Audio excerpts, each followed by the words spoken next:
ओम शांति। 28 जुलाई 2022 बाबा के महावाक्य। मीठे बच्चे, तुम्हें पढ़ाई में कभी तकना नहीं है। अथक बनना है। अथक बनना अर्थात कर्मातीत अवस्था को पाना।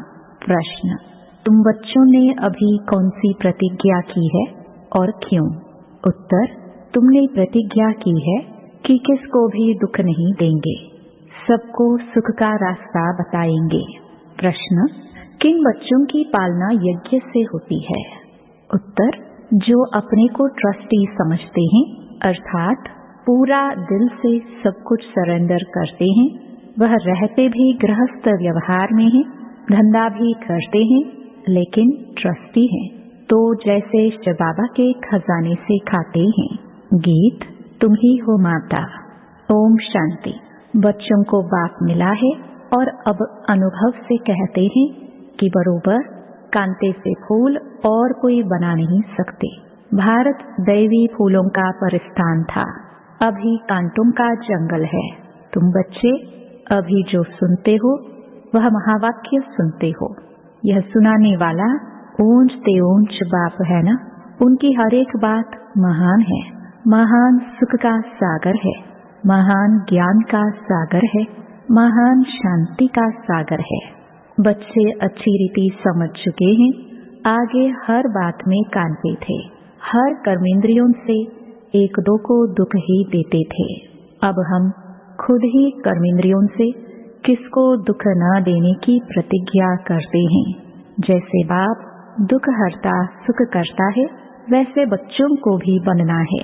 कोई को भी दुख नहीं देना है, हर एक को सुख धाम का ही रास्ता बताना है। यह सब ब्रह्मा कुमार कुमारियां किसकी मत पर चलते हैं? श्रीमत पर। ब्रह्मा की मत गाई हुई है। यूं तो सभी को कह देते हैं गुरु ब्रह्मा गुरु विष्णु, परंतु गुरु को फिर भगवान नहीं कहा जाता, उन्हों को देवता कहा जाता है। माता पिता भी उनको नहीं कह सकते। बाबा ने समझाया है, लौकिक माता पिता से तो अल्पकाल सुख का वर्षा मिलता है, वह मिलते हुए भी फिर पारलौकिक माता पिता को याद करते हैं। ब्रह्मा विष्णु शंकर को तो नहीं याद करेंगे, उनको माता पिता नहीं कहेंगे, वे तो सूक्ष्म वतन वासी है ना, उनको ब्रह्मा देवताय नमः विष्णु देवताय नमः कहते हैं। इतने सब बच्चे किसको माता पिता कह न सके।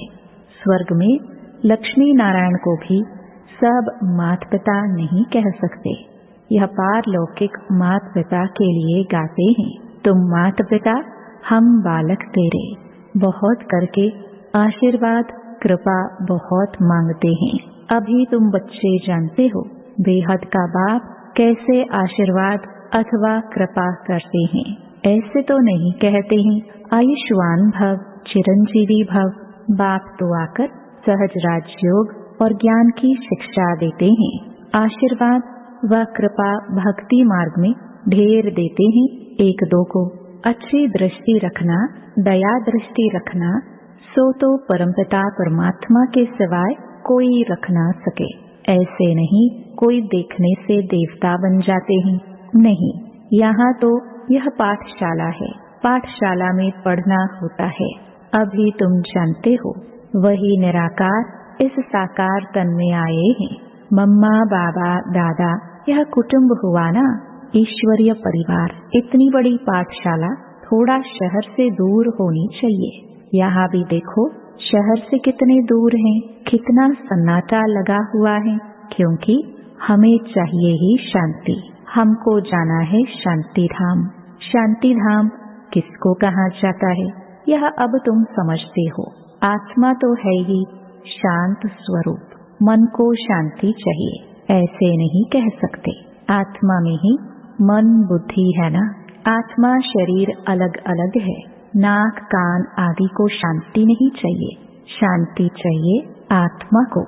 आत्मा में ही सारा पाठ भरा हुआ है, वह इमर्ज तब होता है जब शरीर मिले। आत्मा में ही सारा खेल भरा हुआ है। इतनी छोटी सी आत्मा में कितना पाठ है, शरीर मिलने से ही वह पाठ बजाएगी। यह भी अभी तुम जानते हो। बरोबर देवी देवता धर्म वाली आत्मा में ही 84 जन्मों का पाठ है। यह अभी तुम जानते हो, सतयुग में नहीं जानेंगे। इस समय ही गाया जाता है, हीरे जैसा जन्म अमूलक, क्योंकि तुम अभी ईश्वरीय औलाद बने हो। मम्मा बाबा कहते हो ना, अज्ञान काल में जो गाते थे, तुम मात पिता, यह किसकी महिमा है यह भी नहीं जानते थे। तुम प्रैक्टिकल में अभी सुख घनेरे का वर्षा ले रहे हो। अभी समझते हो कि जन्म जन्मांतर शास्त्र पढ़ते भी नीचे ही उतर आए। यह भी ड्रामा में नोंद है। भक्ति करनी ही है, न भक्ति बदलनी है, न ज्ञान बदलना है। भक्ति की बड़ी सामग्री है, वेद शास्त्र अता है। लिस्ट निकालो तो बड़ी लिस्ट हो जाएगी। सारी दुनिया में क्या क्या कर रहे हैं, कितने मेले मलाखड़े आदि होते हैं। अब बाप कहते हैं, बच्चे आधा कल्प भक्ति करते करते थक गए हो। इस पढ़ाई में तो थकने की बात ही नहीं, इसमें तो और ही खुशी होती है, क्योंकि यहाँ है कमाई। कमाई में कभी उबासी व झुटके नहीं आने चाहिए। धारणा सच्ची है, नॉलेज की वैल्यू का पता नहीं है तो सुस्ती आती है। बाप की याद में बैठने से भी बहुत कमाई होती है, इसमें तकना नहीं है। विवेक कहता है, तुमको अथक जरूर बनना है। पुरुषार्थ करते अथक अर्थात कर्मातीत अवस्था को पाना है। अब जो पुरुषार्थ करेंगे, माला कितनी छोटी है, प्रजा तो बहुत बनती है। बाप तो पुरुषार्थ कराते रहते हैं, कहते हैं फॉलो फादर मदर। बच्चे तो ढेर है ना, प्रजापिता ब्रह्मा के भी एडॉप्टेड बच्चे हैं ना। शिव बाबा के एडॉप्टेड बच्चे नहीं कहेंगे, शिव बाबा के बच्चे अर्थात आत्माएं तो हो ही। अज्ञान काल में भी शिव बाबा कहते रहते हैं, परंतु शिव बाबा कौन है, उनका क्या पाठ है, यह कोई भी नहीं जानते हैं। शिव बाबा कहते हैं, मेरा भी ड्रामा में पाठ नोंधा हुआ है। ऐसे नहीं जो चाहूं सो करूं, हमारा भी जो पाठ होगा वही चलेगा ना। इसमें कृपा व आशीर्वाद मांगने की बात ही नहीं है।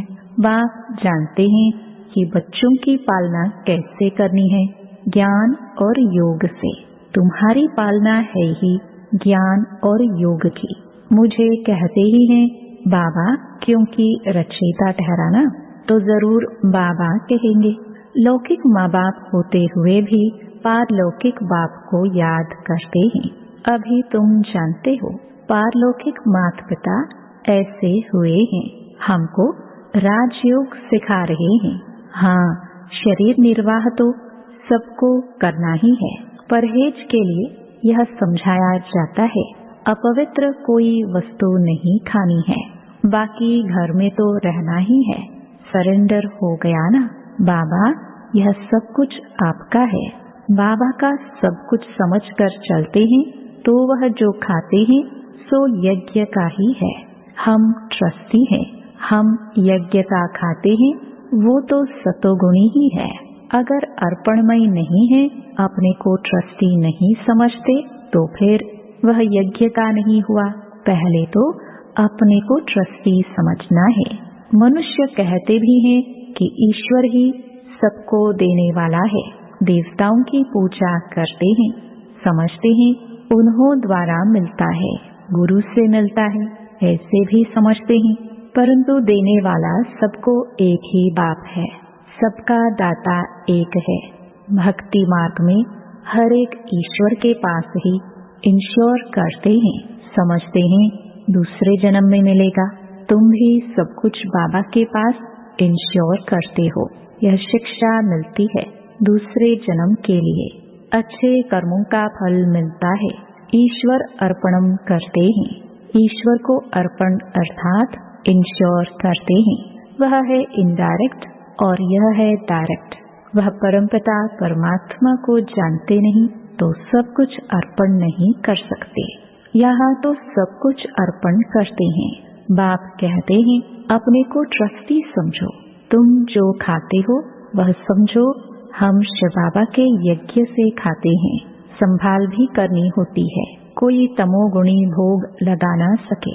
मंदिर में भी शुद्ध भोग लगता है, वह वैष्णव ही रहते हैं। विकारी तो सभी हैं, निर्विकारी श्रेष्ठ शरीर यहाँ आए कहाँ से? लक्ष्मी नारायण के श्रेष्ठ शरीर है ना। भ्रष्टाचारी विकारी को कहा जाता है। अभी तुम बच्चे समझते हो हम माता पिता के सम्मुख बैठे हैं, जिनको आधा कल्प पुकारा है। आधा कल्प भक्ति करने वाले ही यहाँ आएंगे। बहुत फीकी भक्ति करते हैं।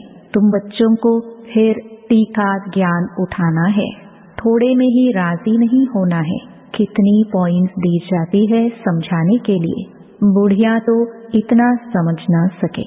उनको फिर बाबा कहते हैं तुम किसको सिर्फ यह समझाओ कि पारलौकिक बाप का परिचय है तो उस बाप को याद करो। तुम भक्त हो, वह भगवान है। भगवानुवाच तुम मेरे को याद करो तो तुम मेरे मुक्ति धाम में आ जाएंगे। कृष्ण कहेंगे मेरे वैकुंठ धाम में आ जाएंगे। पहले तो निर्वाण धाम में जाना है तो जरूर निराकारी बाप को याद करना पड़े। कृष्ण भी देहधारी हो गया, उनको याद करना गोया 5 तत्वों के विनाशी शरीर को याद करना। यह तो भक्ति मार्ग हो गया। अब तुम बच्चे जान गए हो कि भक्ति का कितना विस्तार है। सेकंड में इस ज्ञान से स्वर्ग का वर्षा मिल जाता है। दिन के बाद रात और रात के बाद दिन। भक्ति है रात, ठोकरे खाते हैं ना, इसलिए नाम ही रखा है अंधियारी रात। जानते भी हैं ब्रह्मा का दिन, ब्रह्मा की रात। विष्णु के लिए क्यों नहीं कहते? यह ज्ञान अभी मिलता ही तुम ब्राह्मणों को है, इसलिए ब्रह्मा के लिए गाया हुआ है। ब्रह्मा ही दिन और रात को जानते हैं। ब्रह्मा जानते हैं अब रात पूरी हुई, दिन होना है। ब्राह्मणों का दिन और रात, यह समझने की बात है ना। विष्णु ऐसे नहीं कहेंगे हमारी रात और दिन, तुम कह सकते हो। इस ज्ञान से ही हम इतनी ऊंची प्रारब्ध पाते हैं। फिर यह ज्ञान गुम हो जाता है। ड्रामा में यह शास्त्र आदि भी नूंधे हुए हैं, फिर वही शास्त्र बनेंगे जिसके लिए कहते हैं परंपरा से चले आते हैं। ऐसे नहीं कि धरती से शास्त्र निकल आएंगे। बाप आकर सत्य बतलाते हैं। यह भक्ति मार्ग की सामग्री फिर से वही निकलेगी। बूढ़ी माताओं को यह भी याद कर दो, ऊंचे ते ऊंचे है शिव बाबा जो परम धाम में रहते हैं, जहाँ आत्माएं रहती हैं। वह है ऊंचा ठाव, मूल वतन। फिर सूक्ष्म वतन में है ब्रह्मा विष्णु शंकर। फिर स्थूल वतन में आओ तो पहले लक्ष्मी नारायण का राज्य है, जो नई रचना बाप रच रहे हैं। पतितों को पावन बना रहे हैं। कहते भी हैं पतित पावन आओ, तो जरूर सारी सृष्टि पतितों की है। उनको आकर पावन बनाते हैं। जो मेहनत करेंगे वही पावन दुनिया में आएंगे। मूल बात है अपने बाप और घर को याद करना। सबको यही कहो, हे आत्माएं अब घर जाना है, तुम आत्माओं को ले जाना है। शरीर तो सबके खत्म हो जाएंगे। आत्मा के नाते सब भाई भाई हैं, ब्रदर्स हैं। फिर शरीर के नाते भाई बहन हैं। बहुत मीठी मीठी बातें हैं। तुम यहाँ हॉस्टल में बैठे हो, तुम यहाँ के रहवासी हो। हॉस्टल में इसलिए रखते हैं कि बाहर का खराब संग न लगे। यहाँ तुमको निर्विकारियों का संग है। अच्छा, आज तो ब्रह्मा भोजन है। शिव बाबा तो खाते नहीं हैं, वह तो अभोक्ता है। देवताओं को ब्राह्मणों का भोजन अच्छा लगता है, क्योंकि इस ब्राह्मणों के भोजन से देवता बनते हैं। तो ब्राह्मणों के भोजन का कितना महत्व है, उनका बहुत असर पड़ता है। तुम्हें पक्के योगियों का भोजन मिले तो बुद्धि बहुत अच्छी हो जाए। सारा दिन शिव बाबा की याद में रहकर कोई स्वदर्शन चक्र सिराते भोजन बनाए, ऐसे योगी चाहिए। पवित्र तो बहुत होते हैं, विधवा माता अथवा कुमारियां भी पवित्र होती हैं, परंतु योगिन भी हो, योगिन के हाथ का बनाया हुआ भोजन मिले तो तुम्हारी बहुत उन्नति हो जाए। 5-7 ऐसे योगी बच्चे हो जो याद में रहकर भोजन बनाए, इससे तुम्हारी अवस्था बहुत अच्छी हो जाएगी, योग में बहुत मदद मिलेगी। अच्छा, मीठे मीठे सिखिलते बच्चों प्रति माता पिता बाप दादा का याद प्यार और गुड मॉर्निंग। रूहानी बाप की रूहानी बच्चों को नमस्ते। धारणा के लिए मुख्य सार।